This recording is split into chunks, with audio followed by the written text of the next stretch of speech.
Okay, तो तुमने बांग्लादेश का कंडीशन तो देखा ही होगा। वहाँ के लोगों ने प्रोटेस्ट किया, उसके बाद वहाँ के पीएम को रिज़ाइन करना पड़ा, जिसके बाद पूरे कंट्री को मिलिट्री ने टेक ओवर कर। तो इसका इम्पैक्ट स्टॉक मार्केट पे भी पड़ेगा, जो हम आगे इस वीडियो में डिस्कस करेंगे। बट उससे पहले मैं तुमको बता देता हूँ, ये मेरा नया चैनल है मार्केट मेंटोर, और इसमें मैं मार्केट से रिलेटेड डिस्कशन करूँगा। यहाँ पर मैं कोई भी इन्वेस्टमेंट एडवाइस नहीं दे रहा हूँ, मैं सिर्फ अपनी डिस्कशन शेयर कर रहा हूँ, क्योंकि मैं अभी फ़िलहाल अभी सीख ही रहा हूँ। और जो भी मैंने सीखा है, जो भी मैंने एनालाइज़ किया, वो मैं तुम्हारे साथ शेयर करूँगा। मेरा नाम है राजा देवांगन, ठीक है। तो चलो वीडियो को बिना देरी करते हुए स्टार्ट करते हैं। किसी भी कंट्री को अगर मिलिट्री टेक ओवर करती है तो वो वहाँ की जीडीपी या फिर और किसी ग्रोथ पे ध्यान नहीं देती। उनका मेनली फोकस होता है कि अपने डिफेंस को और बेटर बनाना। तो जो हालत पाकिस्तान का है, हो सकता है वही हालत अपने बांग्लादेश का भी हो जाए। तो अगर ऐसा होता है तो वहाँ की जीडीपी, मतलब वहाँ के इंडस्ट्री लोग ग्रो नहीं कर पाएंगे और उनका अल्टरनेटिव ढूंढना पड़ेगा। तो इसी में एक सेक्टर है टेक्सटाइल का, क्योंकि जो बांग्लादेश है वो बहुत बड़ा मार्केट प्लेयर है टेक्सटाइल सेक्टर में। वो रेडीमेड गारमेंट्स बना के बेचता है, और यार्न, मतलब कि वही कॉटन और यार्न, इन सब चीज़ों को इंपोर्ट करता है और रेडीमेड गारमेंट्स बना करके एक्सपोर्ट करता है। तो इंपोर्ट वो कहाँ से करता है? इंडिया से करता है। तो इंडिया के लोग रेडी कॉटन या यार्न बना करके उसको भेजते हैं बांग्लादेश में, और वहाँ से लेके आते हैं रेडीमेड गारमेंट्स। इंडिया के अलावा और भी बाकी यूएस, यूरोप, इन सब मार्केट में भी बांग्लादेश सप्लाई करता है। तो द थिंग इज़ दैट कि अगर बांग्लादेश यहाँ से पीछे हटता है, अगर वहाँ की जीडीपी इंडस्ट्री पीछे हट जाती है और वो बना करके नहीं बेचती है रेडीमेड गारमेंट्स, तो उसके अल्टरनेटिव मार्केट को चाहिए होगी, जो कि इंडिया में हो सकता है या बाहर भी हो सकता है। बट लोगों का मेनली फोकस है इंडिया में, क्योंकि इंडिया में बहुत सारी ऐसी कंपनीज हैं जो कि यार्न बनाती है, और बहुत सारी कंपनी है जो रेडीमेड गारमेंट्स भी बनाती है, और कुछ कंपनीज है जो दोनों बनाती है। तो हमको ढूंढना है कि वो कौन सी कंपनी है जो कि रेडीमेड गारमेंट्स बना करके बाहर सप्लाई करती है, और जिनका प्रोडक्शन कैपेसिटी ठीक ठाक है, जो कि मतलब एक्सपेंड भी कर सकती है। देखो, पहला पॉइंट बताता हूँ मैं। यार्न या कॉटन, जो भी कंपनी बना करके बांग्लादेश को भेजती थी, वो सारी कंपनियों का बहुत बड़ा मार्केट छीनने वाला है, क्योंकि वो कंपनी अब वहाँ से माल नहीं खरीदेगी, क्योंकि उनको सप्लाई ही नहीं करते बनेगा बाकी कंट्री में। तो जो कंपनी सिर्फ ये कॉटन या यार्न बनाती है, उनका बिजनेस हो सकता है कम हो जाए। हाँ, इसकी एक पॉसिबिलिटी ये है कि इंडिया के जो बाकी रेडीमेड गारमेंट्स बनाने वाली कंपनी है, वो लोग उनसे सामान खरीद लें। अगर ऐसा होता है तो उनका बिज़नेस ठीक ठाक चलता रहेगा, बट अगर ऐसा नहीं होता है तो उनका बिज़नेस कम हो जाएगा। तो मैं ये, मतलब जिसमें पॉसिबिलिटी 50-50 है, उसको थोड़ा अवॉइड करके अपन फोकस करते हैं उन कंपनियों के ऊपर जो रेडीमेड गारमेंट्स बना के बेचती है। तो उसमें से सबसे पहली कंपनी है रूपा। देखो, कंपनी अभी 338 पे चल रही है। कंपनी का मार्केट कैप 2682 करोड़ रुपीज़ है, मतलब कि कंपनी स्मॉल कैप कंपनी है। बुक वैल्यू 120 रुपीज़ है, और करंट प्राइस 338 रुपीज़ है, मतलब कि स्टॉक अपने बुक वैल्यू से काफ़ी हाई ट्रेड कर रहा है, ठीक है। स्टॉक पी 34.1 है और इंडस्ट्री पी 35.5 है, मतलब कि कंपनी एक अंडर वैल्यूड स्टॉक है, ठीक है। इसके अलावा कंपनी के ऊपर में 235 करोड़ रुपीज़ का डेप्थ है, बट इसके कंपेयर में उसके पास free cash flow 146 crore rupees है, और डेप्ट टू इक्विटी रेशियो 0.25 है। मतलब कि कंपनी जब चाहे तब अपना कर्जा चुका सकती है और डेप्ट फ्री बन सकती है, ठीक है।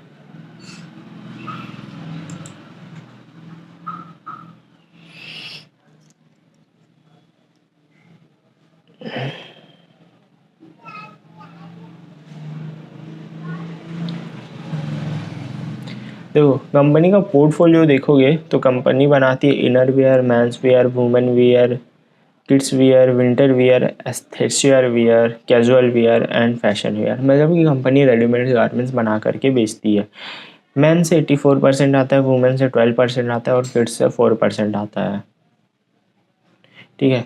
कंपनी डोमेस्टिक 96% है और कंपनी का एक्सपोर्ट 4% है, जो कि हो सकता है आगे जाके फ्यूचर में इंक्रीज़ हो जाए, क्योंकि एक्सपेक्टेड है 300 to 400 मिलियन डॉलर्स का बिजनेस इंडिया के टेक्सटाइल सेक्टर को मिलने वाला है।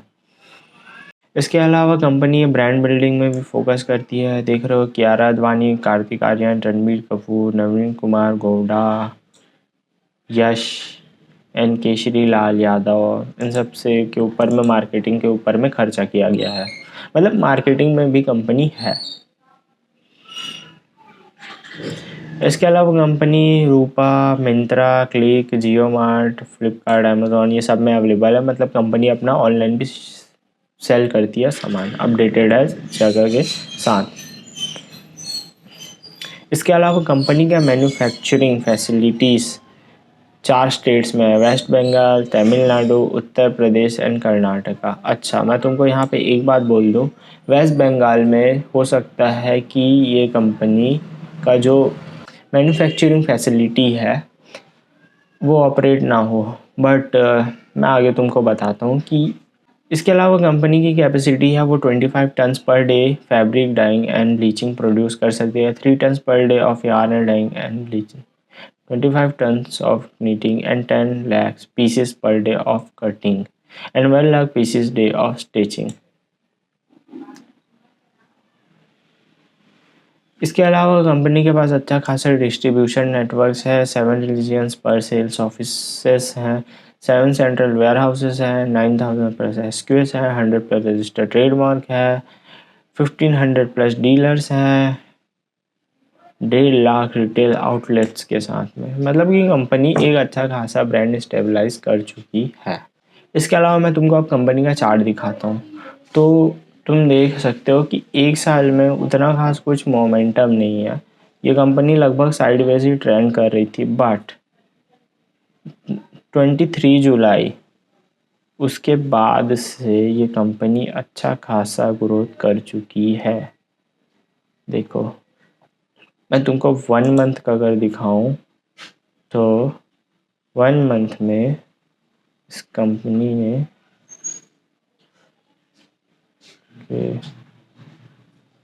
तो देखो 1 मंथ पहले ये कंपनी जो थी वो 276 रुपीज़ एंड 35 पैसे पे थी, जो कि अभी बढ़ के हो चुका है 338 रुपीज़। तो यार रुको, मैं तुमको दिखाता हूँ यहाँ पे रूपा।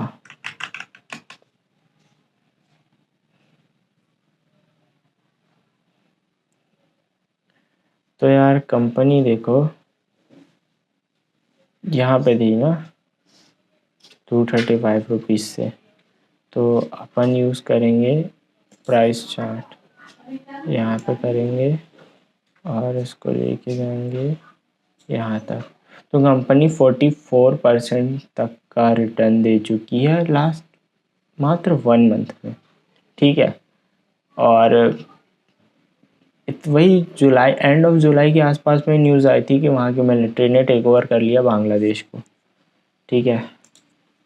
इसको वापस करता हूँ और चलते हैं वापस से अपन आगे डिस्कस करते हैं, ठीक है। इसका पी रेशियो भी पहले साइडवेज ट्रेंड कर रहा था, बट फिर बीच में बढ़ गया और फिर उसके बाद वापस फिर नीचे आकर के अभी फिर से साइडवेज ट्रेंड कर रहा है, बट इंडस्ट्री पी के आसपास में है, तो उतना ओवर वैल्यूड स्टॉक नहीं है ये। अंडर वैल्यूड भी नहीं कह सकता मैं इसको, सही स्टॉक है, मतलब ना ओवर वैल्यूड है ना अंडर वैल्यूड है। इसके प्रोस हैं, डिविडेंड देती है 30.4% का, company trading 2.81 times of its book value. तो कंपनी है, सारी कंपनीज ऐसी ही होती है, कोई भी अपनी बुक वैल्यू के पास में ट्रेड नहीं करती है। कंपनी का सेल्स ग्रोथ कम है, कंपनी का रिटर्न ऑन इक्विटी भी कम है, ठीक है।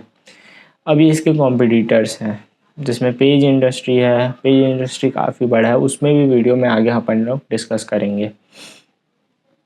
देखो अब मैं कंपनी का तुमको क्वार्टरली सेल्स दिखाता हूँ। तो ये देखो जून 2022 से कंपनी का सेल थोड़ा गिरा, उसके बाद से वो कंपनी का सेल उतना खास नहीं हुआ। मार्च 2023 में कंपनी फिर से रिकवर होकर 407 करोड़ रुपीज़ का सेल की है, उसके बाद फिर से वो गिरी, फिर उसके बाद फिर से वो थोड़ा सा हुआ और जून 2024 में 210 करोड़ से, मतलब कि मोटा मोटी बताऊं तो कंपनी का सेल्स उतना खास एकदम कंसिस्टेंट वे से ग्रो नहीं हो रहा है।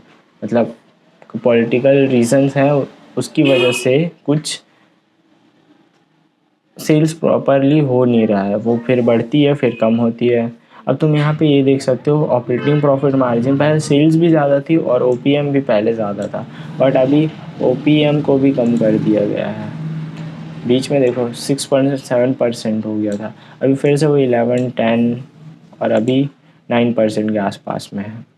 नेट प्रॉफिट देखोगे तो वो भी उतना कुछ खास है नहीं, वो कंपनी पहले बढ़ रही थी फिर उसके बाद कंपनी फिर से कम हुई, अभी फिर से वो धीरे धीरे करके रिकवर हो रही है ना। ये ईयरली है, ईयरली में भी वही सेम ही चीज़ है, पहले कंपनी ग्रो हो रही थी फिर बीच में का डाउन हो गए और अभी फिर से वो वापस ग्रो होने लग चुकी है। ठीक है, अब तुमको शेयर होल्डिंग पैटर्न दिखाता हूँ। प्रमोटर्स का होल्डिंग तो देख सकते हो तुम लोग कंसिस्टेंट ही है, प्रमोटर्स है ना ही ख़रीदा है और ना ही बेचा है, कुछ भी नहीं किया उन्होंने। FIS फॉरेन इंस्टीट्यूशन इन्वेस्टर्स ने पहले सेल किया है, देख रहे हो 2.90% से 0.74 तक आ गए, फिर ये देखो सेलिंग हुआ है। अब उसके बाद से सितंबर 2023 से ये कंपनी, इस कंपनी पे फॉरेन इंस्टीट्यूशन इन्वेस्टर्स वापस फिर से इंटरेस्ट दिखा रहे हैं और इसको फिर से ख़रीद रहे हैं। सेम वही हाल डोमेस्टिक इंस्टीट्यूशन इन्वेस्टर्स का है, पहले उन्होंने ख़रीदा और बस ख़रीदते ही चले गए। यहाँ पर उन्होंने थोड़ा सा सेल किया है और अभी फिर से उन्होंने बाय कर लिया है।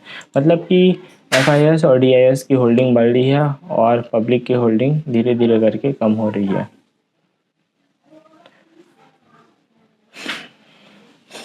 मेन बात ये है कि इस कंपनी में सब कुछ सही है, प्रमोटर्स की होल्डिंग भी सही है, FIS भी खरीद रहे हैं, DIS भी खरीद रहे हैं। बस एक कमी ये है कि कंपनी का सेल्स उतना अच्छा नहीं हो रहा है। जो अगर अपने को बाहर का मार्केट मिलता है तो इसकी सेल्स भी बढ़ जाएगी, प्रॉफिट भी बढ़ जाएंगे और कंपनी और ग्रो करेगी। और सबसे बड़ी बात ना, ये कंपनी स्मॉल कैप कंपनी है, तो जो भी स्मॉल कैप कंपनीज होती हैं उस पर रिटर्न भी काफ़ी अच्छा मिलता है, लेकिन रिस्क भी उतना ज़्यादा रहता है। तो मैं तो ये कहूँगा कि बाय ऑन डिप्स वाला काम है, तुम्हारा तुमको जितना पैसा लगाना है उसमें उसका 10% लगाते जाओ जैसे जैसे डिप होते जाती है। बट कंपनी पहले ही 44% का रिटर्न दे चुकी है।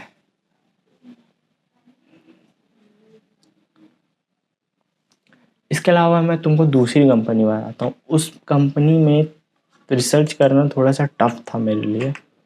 तो इस कंपनी का नाम है रेमंड लिमिटेड और इसका मार्केट कैप 12,328 करोड़ रुपीज़ है, करेंट प्राइस 1,850 रुपीज़ है, बुक वैल्यू 693 रुपीज़ है और बाकी कंपनी का स्टॉक भी 22.5 है और इंडस्ट्री भी 29.3 है।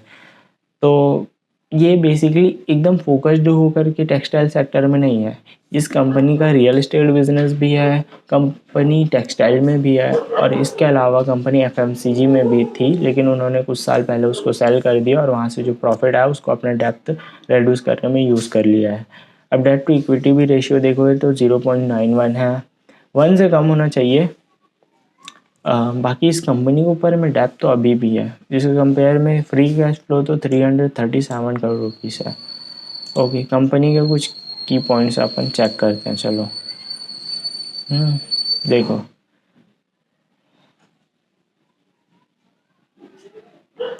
कंपनी दो चीज़ में है, इंजीनियरिंग और डेनिम, मतलब कि वही टेक्सटाइल सेक्टर में है और कंपनी रियल एस्टेट के सेक्टर में है। ओके, तो कंपनी टेक्सटाइल सेगमेंट में है, फ्लैगशिप बिजनेस है, इंडिया मार्केट में B2C ब्रांड टू कस्टमर जाती है और होलसेल चैनल बढ़ते नहीं।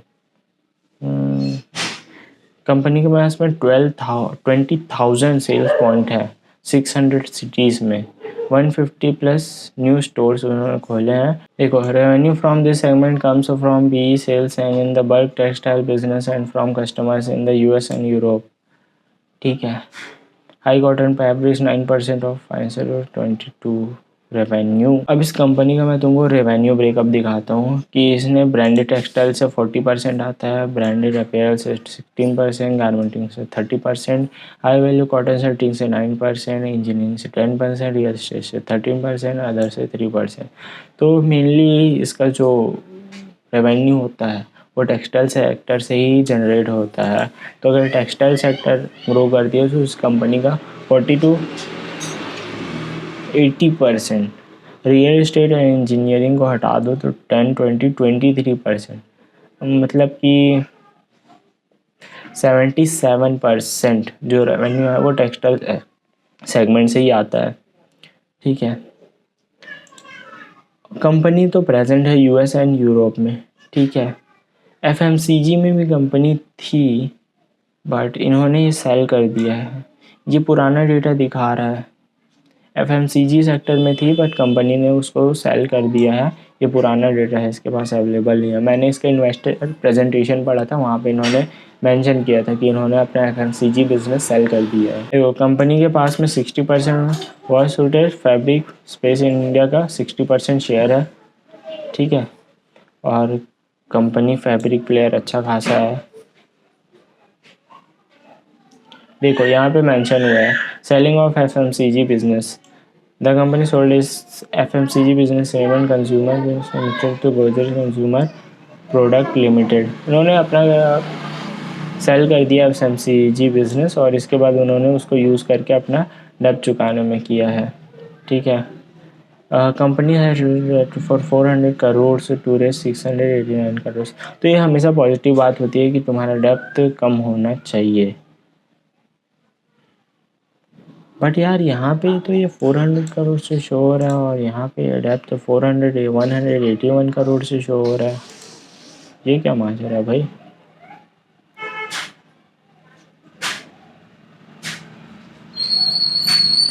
इसके अलावा कंपनी डीमर्जर करने वाली है रेमंड लिमिटेड डीमर्जर ऑफिस खोल।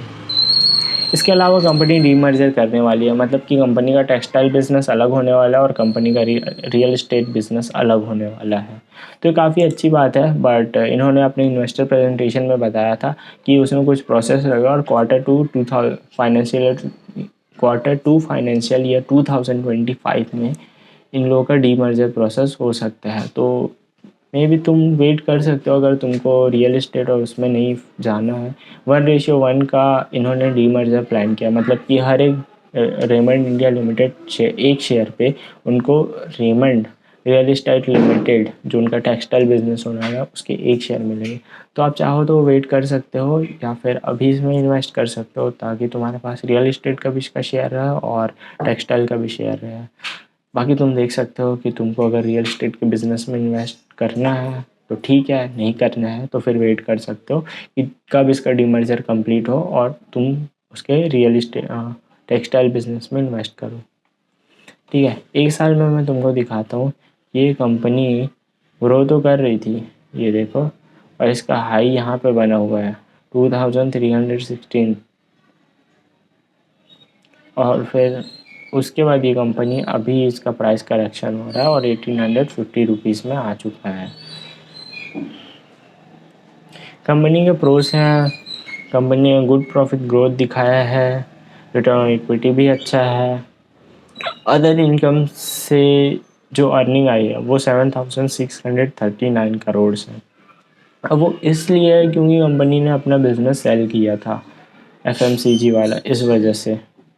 Debtor days increase from 47 to 56 days. अब ये भी इसलिए बढ़ा है क्योंकि कंपनी रियल इस्टेट में, और रियल इस्टेट में काफ़ी ज़्यादा अमाउंट में पैसा लगाना पड़ता है। तो ये दोनों कॉन्स नहीं है एक्चुअल में, अगर उनका डीमर्जर कंप्लीट हो जाता है तो। कंपनी के सेल्स देखोगे तो कंपनी का सेल्स हर क्वार्टर में लगभग बढ़ते जा रहा है। जून 2023 में कम हुआ था क्योंकि उस सेक्टर के सभी का स्टॉक का सेल्स जून 2023 में कम हो गया। बाकी उसके बाद कंपनी फिर से वापस ग्रोथ दिखा रही है और मार्च 2024 में फिर से कम हुआ है और जून 2024 में 938 करोड़ रुपीस हुआ है। तो इसमें भी वही सेम इशू है, इसका भी सेल पहले बढ़ रहा था, फिर बीच में कम हो गया और अभी फिर से वापस धीरे धीरे बढ़ रहा है। अगर इनको एक बड़ा मार्केट मिल जाता है जहाँ पे ये अपने प्रोडक्ट को सेल कर सकते हैं तो इनका सेल्स और बढ़ जाएगा और कंपनी और ग्रो करेगी। ठीक है, ओपीएम तो तुम देख सकते हो नेगेटिव में था पहले, उसके बाद कंपनी 12, 15, 15 और फिर ऐसे ही करते करते बीच में ये काफ़ी 9% पे आ गया था और फिर से अभी 18%, 9% पे है।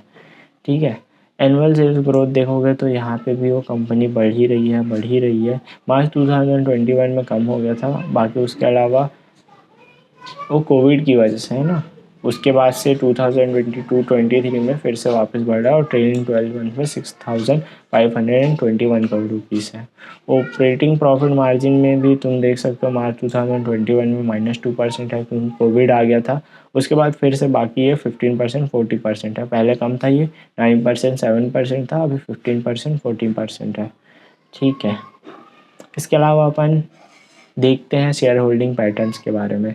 तो प्रमोटर्स की होल्डिंग तुम देख सकते हो 49.012% थी जो कम हुई थी, फिर उसके बाद फिर से वापस से 49.16% पे आ गई। थोड़ा सा कम हुआ, थोड़ा कम हुआ, कम हुआ, कम हुआ और अभी 49.01% है। तो हमारा मेन मोटिव ये है, प्रमोटर्स ने बेचा है बट खरीदा किससे है, मतलब किसने खरीदा है प्रमोटर से। तो एफ को देखोगे तुम 7%, 9%, 10%, 14, 14, 16, 16, 17, 17, 14, 14, 15।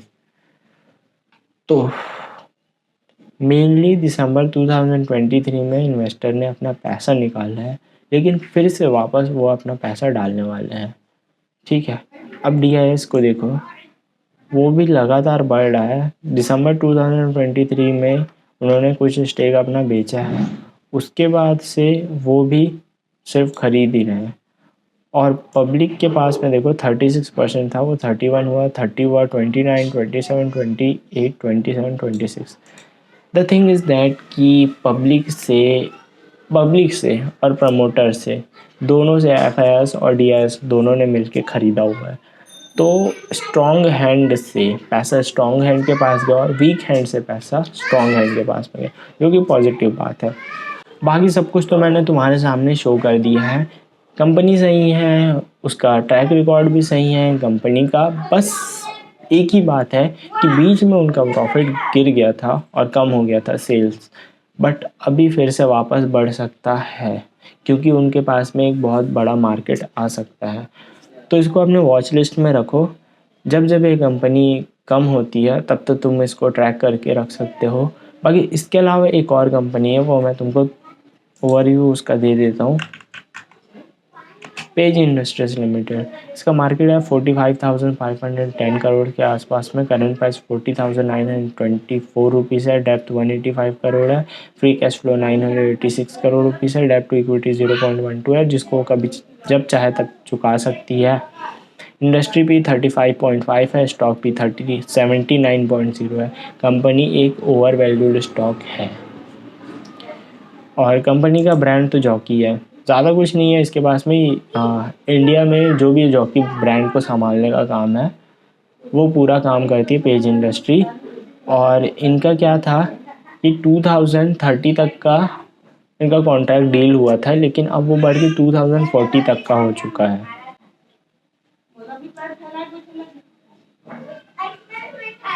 ये देखो,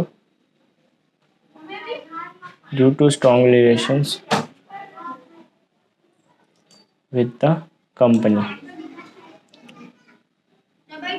तो अगर तुमको सही लगता है कि जॉकी ब्रांड अच्छा है, जॉकी ब्रांड चल सकता है, तो तुम एक बार इस कंपनी को भी एनालाइज करके देख सकते हो। बाकी मैंने तुमको 2 स्टॉक अच्छे खासे बता दिए हैं जिनका मेन मार्केट ना रेडीमेड गारमेंट्स है, ना कि कॉटन या फिर यार्न बनाने वाला है। तो तुम इन 2 कंपनियों को चेक कर सकते हो। बाकी यार वीडियो में अगर तुमको वीडियो अच्छा लगा हो तो इस वीडियो को लाइक करना, शेयर करना। और इस रिसर्च को करने में लगभग मेरे को 1 हफ़्ता लग गया और इसके अलावा इसको शूट भी करना है और एडिट करना है और अपलोड करने का काम भी मेरे को अकेले ही करना है। तो थोड़ा सा यार तुम सपोर्ट दिखाना ताकि मैं ये ऐसी और वीडियोस तुमको और फ्यूचर में दे सकूँ। अगेन मैं बता देता हूँ कि मैं सिर्फ एनालिसिस करके तुमको शेयर कर रहा हूँ कि मेरी क्या एनालिसिस है, मेरी क्या थिंकिंग है। बाकी तुम अपनी थिंकिंग कमेंट सेक्शन में बता सकते हो।